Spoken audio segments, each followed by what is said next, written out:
ఏంటంటే చాలా తమాషా కథ. అది అప్పుడు నవ్వుకున్నాను.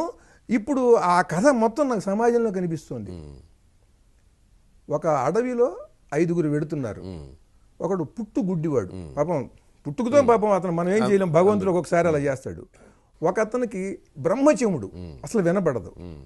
ఒక అతనికి 2 కాళ్ళు లేవు. ఈ కాళ్ళు లేనతను ఈ గుడ్డివా అతని మీద ఎక్కాడు. ఇతను దారి చూపిస్తుంటే అతను పెడుతున్నాడు. ఇంకోవాడికి ఈ భుజాల వరకు చేతులు లేవు.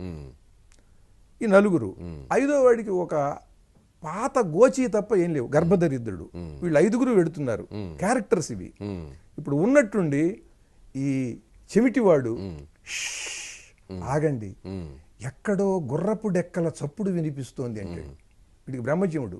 వెంటనే గుడ్డివాడు, అదిగో దూరంగా దుమ్ములేస్తోంది, బందిపోట్లు కాబోలు గుర్రాల మీద ఇటే వస్తున్నారంటాడు.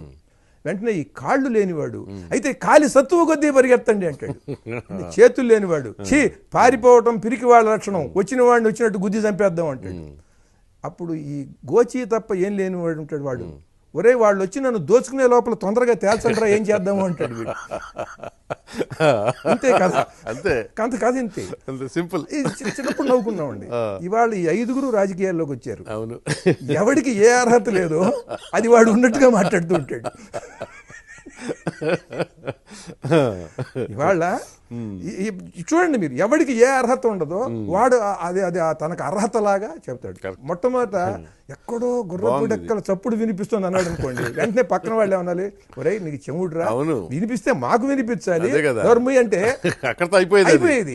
ఇప్పుడు ఎవడు వాడి లోపాన్ని వాడు కవర్ చేసుకున్నాడు గనక మన లోపం మనం కూడా కవర్ చేసుకున్నాం. అంటే ఒక హిపోక్రసీకి పరాకాష్ట.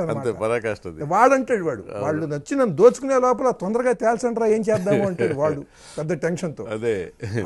అలా ఉన్నారండి మనుషులు.